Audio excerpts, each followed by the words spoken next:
নমস্কার, আমি ডক্টর অভিক ঘোষ। আজকে আমরা আবারও ফিস্চুলার ব্যাপারে কথা বলবো। একটি কেস, ফিস্চুলা কেস, সেটা সেরেও আজকে আবার সেই একই প্রবলেম নিয়ে পেশেন্ট ফিরে আসলো। কেন?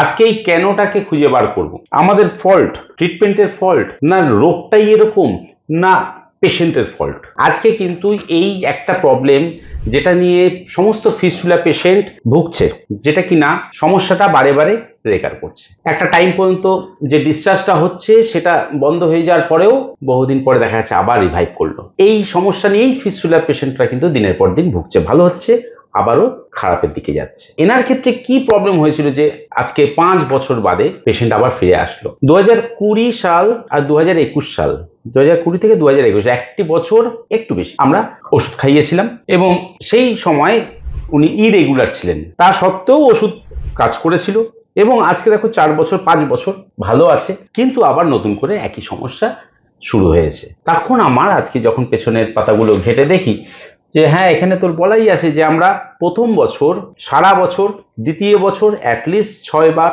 বা প্রতি মাসে একবার করে 6 মাস 1 মাস অন্তর অন্তর, আর তৃতীয় বছর অ্যাটলিস্ট 2-3 মাস অন্তর একটা করে ডোজ, 3 বা 4 বার। এই করে যদি জিনিসটাকে বন্ধ করা যায় তাহলে একটা লং টার্ম প্রসেসের মধ্যে আমরা ঢুকে গেলাম, লাইক বুস্টার ডোজ। তাহলে পেশেন্ট বহুদিন ভালো থাকে। আমরা এই প্রথম বছরেই কন্ট্রোল করতে পেরেছি এনার ক্ষেত্রে, তারপরে আমরা পেশেন্টকে আর খুঁজে পাইনি। পেশেন্ট তখন ভালো হয়ে গেছে। দেখো, সত্যি ভালো হয়েছিল, কারণ 5 বছর কিন্তু সে পেশেন্ট কিন্তু ভালো আছে। আজকে আবার কি করে নতুন করে শুরু হয়ে গেল? এইখানে আমার মনে হয়েছে আমাদের যে পলিসি, মানে আমার যে পলিসি, সেটা যদি এনার ক্ষেত্রে অ্যাপ্লাই করতে পারতাম তাহলে হয়তো বা আজকের দিনটা দেখতে হতো না।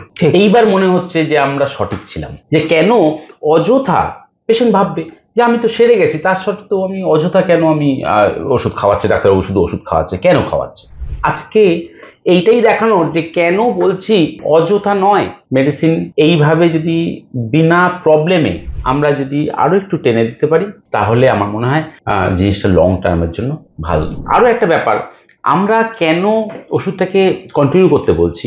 ফিস্চুলার তো দুটো এন্ড, একটা ভেতরে একটা বাইরে। পেশেন্ট অলওয়েজ বাইরেরটাকেই দেখে, দুটো এন্ড নয়, মাল্টিপল এন্ড হতে পারে ভেতরের দিকটায়, বাইরেও একটা দুটো মুখ হতে পারে। তার মানে এটা একটা চ্যানেল, যে চ্যানেলের বাইরেটাই পেশেন্ট শুধু দেখতে পারে, এবং ওইটা কতটা শুকিয়ে গেল তার উপর ডিপেন্ড করে পেশেন্ট ভাবে যে এটা সেরে গেছে। তার মানে এখানে ভেতরে কতটা সারলো এটা কিন্তু বোঝার উপায় নেই। মাথার বাইরে যে আলসারেশনটা আছে সেই আলসারেশনটা শুকিয়ে গেলেই পেশেন্ট ভাবে যে আমার কেসটা শুকিয়ে গেছে বা ঠিক হয়ে গেছে। আর মোটামুটি মাস 2-4-5 যদি বন্ধ থাকে তাহলে পেশেন্ট মোটামুটি ফ্রি ফিল করে, তখন মনে করে যে ডাক্তারের কাছে যাওয়ার আর দরকার হয় না। এইখানেই আমি আপত্তি জানাচ্ছি। আমার সমস্ত ফিস্চুলা পেশেন্ট, প্রচুর ফিস্চুলা পেশেন্ট, তাদের প্রত্যেকেই জানাচ্ছি যে এই ভুলটা আমরা করব না। আমরা জানি না ভেতরে ডেপথ কতটা, না জেনেই একটু বেশি দিন ধরে যদি ওষুধ খাইয়ে রাখি তাহলে এইরকম দিন আসবে না। আপনি বলুন, আমরা 2020 সালে ওষুধ খাইয়েছিলাম, 20 থেকে 21 এই 1 বছর কয়েকটা মাস আমরা ওষুধ খাওয়াতে পেরেছি, মাঝখানে 5 বার 7 বার আমরা ওষুধ দিতে পেরেছি। আপনি বলুন, আপনি ওষুধ খেয়ে কি রেজাল্ট? আমি ওষুধ খেয়ে খুব ভালো রেজাল্ট করেছিলাম। না, কেসটা কি ছিল? সমস্যাটা কোথায় ছিল? সমস্যাটা ছিল ভিতরে মলদ্বারের পাশে। একটা কত পাশে? একদম পাশে, মানে মলদ্বারের থেকে একটু পাশে, যদি 1 ইঞ্চি দূরে একটা আলসারেশন বা একটা ফোড়া মতো হয়, মুখ হয়, সেখান থেকে পাকে, মানে মুখটা একটু ইয়ে হয়, তারপর ওখান থেকে ফেটে ওখান থেকে আবার বেরিয়ে যায়, ওখান থেকে রস বেরোয়। রসটা বেরোতে বেরোতে আবার বন্ধ হয়, বন্ধ হয়ে যায়। এইবার বন্ধ হয়ে থাকতো কতদিন ভালো? মোটামুটি সপ্তাহ 2 ভালো থাকতো, আবার ফেটে বেরিয়ে এইভাবেই চলতো। কিন্তু 4 বছর পেশেন্ট কিন্তু আমার কাছে আসায় 2020 সালের আগে 2016 সাল থেকে ভুগছে বা 15 সাল থেকে ভুগছে, 15 সাল থেকে ভুগছে। আমার কাছে এসে পৌঁছায় 2020 ল্যাটার স্টেজে। তারপর ওখান থেকে 21 পর্যন্ত আমরা ওষুধ খাওয়াই। আমরা যখন ফার্স্টে ওষুধ খাইয়েছিলাম তখন এই যে ফেটে যাওয়া 15 দিন অন্তর বা 10 দিন অন্তর যে ফাটছে, এইটার গ্যাপিং তৈরি হয়েছিল। হ্যাঁ, আস্তে আস্তে গ্যাপিং তৈরি। কিভাবে ওষুধটা কাজ করেছিল? ওষুধটা খুব ভালো কাজ করেছিল। বুঝলাম ভালো, কিন্তু কিভাবে কাজ করছিল? এই যে গ্যাপিংটা কিভাবে হলো? ডিসচার্জের কালার কি চেঞ্জ হলো? ডিসচার্জ আগে কতটা হতো, পরে কতটা হচ্ছিল? প্রথম তো খুব কাছাকাছি, মানে 2 সপ্তাহখানি পরেই ওটা হতো। তারপর আস্তে আস্তে ডিস্টেন্স, মানে অনেক ডিস্টেন্স বেড়ে গেল। এবার 2 সপ্তাহ, তারপরে 3 সপ্তাহ, অনেক, তারপরে দেখি আস্তে আস্তে আরো অনেক ডিস্টেন্স বেড়ে গেল, যে অনেকদিন পর তারপর দেখতে ওটা মুখটা আসতো, তারপর ওটা ফেটে আপনার নিচে আবার ফেটে বেরিয়ে যেত। তারপর ওটা ওইভাবেই চলছে, মানে অনেক আস্তে আস্তে অনেক ডিস্টেন্স বেরিয়ে গেল। আস্তে আস্তে ওটা প্রায় শুকিয়ে আসলো, মুখটা হলো যে শুকিয়ে গেছে ওষুধ খেতে খেতে। ওষুধটা শুকিয়ে গেলে যে কোনো সমস্যা নেই, দেখলাম যে মোটামুটি ওটা নেই, ওটা চলে। ডিসচার্জ যেটা হতো সেটাতে গন্ধ ছিল, হ্যাঁ একটু বন্ধ ছিল, মানে অফেন্সিভ ডিসচার্জ ছিল। এখান থেকে আমরা কিন্তু আর একটা ওষুধের কথা চিন্তা করতে পারি, সোরিনাম। ওটা মোটামুটি শুকিয়ে গেছে। আমি তো বললাম যে মোটামুটি কমপ্লিট হয়ে গেছে। তারপরে আমার একটু কারণ মনে হয় আমার নিজের একটু ভুল, যে আমার মা মারা যাওয়ার পর থেকে আমি ওটা আর কি আর দেখাতে পারিনি। যে সেটা তো আমরা এতক্ষণ ধরে আলোচনা করলামই, কিন্তু যে ডিসচার্জটা হচ্ছিল সেই ডিসচার্জের কালার কি চেঞ্জ হয়েছে? কালারটা ওই সাদা কালারই ছিল, আস্তে আস্তে একটা জল কালার এসে গেল, মানে পাস ফরমেশনটা কিন্তু কন্ট্রোল হয়ে গেল, শুধু ডিসচার্জটা একটা ক্রিস্টাল ক্লিয়ার ডিসচার্জ আসা শুরু হলো। এটা একটা গুড পয়েন্ট। তারপর মোটামুটি বোঝা গেল ব্যথা কি ছিল? ব্যথাটা মানে ওই যখন ওটা বেঁকে আসতো মোটামুটি তখনই আর কি ব্যথা হতো, তারপরে কোনো ব্যথা থাকতো না, মোটামুটি মানে নর্মালি যেরকম চলছে সেরকমই চলছিল, কোনো সমস্যা ছিল না। কিন্তু যখন ওটা মুখটা মানে বেরিয়ে আসতো, মানে পেকে আসতো, তখন ওটা। আমাকে একটা কথা বলুন, আমার কাছে আসার আগে আপনি কি ডাক্তার দেখাননি? হ্যাঁ দেখিয়েছিলাম।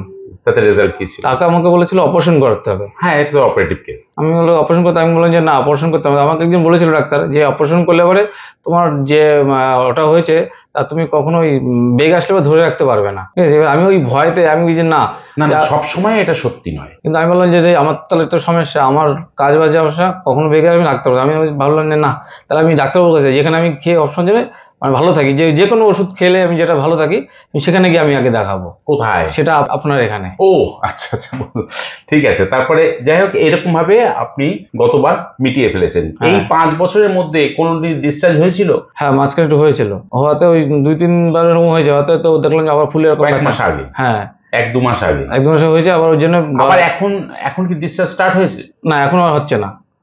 ওইটা হয়েছিল? হ্যাঁ ওটা হয়েছিল, এখন আবার এই ওষুধ খাওয়াতে আমার আবার। ওকে, তাহলে মোটামুটি এখন কোনো ব্যথা জ্বালা যন্ত্রণা কিছু আছে? হালকা একটু ব্যথা আছে। আর ফোলা আছে জায়গাটা? রস বেরিয়েছিল? না রস আর বেরোয়নি, ফোলাটা আছে একটু। ফোলাটা আছে। আবার আমরা কন্টিনিউ করবো, এবার কিন্তু আমরা এই ভুলটা করব না। তাহলে এখানেই আমরা একটা শিক্ষা, ছোট ছোট একটা লেসন পাওয়া গেল আর কি, যে আমরা মেডিসিন সঠিক দিয়েছি, ওষুধটা কাজও করেছে, ওষুধটা সারিয়েও তুলেছে, 5 বছর ভালো রেখেছে, কিন্তু ফেরত আসলো। এই ফেরত যাতে না আসে তার জন্যই আজকের আমাদের এই প্রোগ্রামটা, কি প্রসেসে এগোলে আমরা এই ফিরে আসাটাকে আটকাতে পারি আর লং টার্ম পেশেন্টকে ভালো রাখার চিন্তা করতে পারি।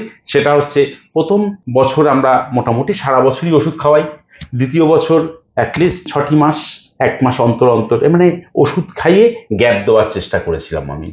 হ্যাঁ, আর তৃতীয় বছর বড় বড় গ্যাপ দিয়ে জিনিসটাকে বন্ধ করে অবজার্ভ করা। এই আমাদের ফিস্টুলা ইন অ্যানোর একটি কেস, যেটা সলভ হয়নি, কিন্তু আবারও আমরা দেখতে শুরু করছি।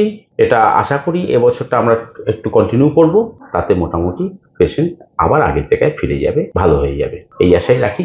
নমস্কার, ভালো থাকবেন।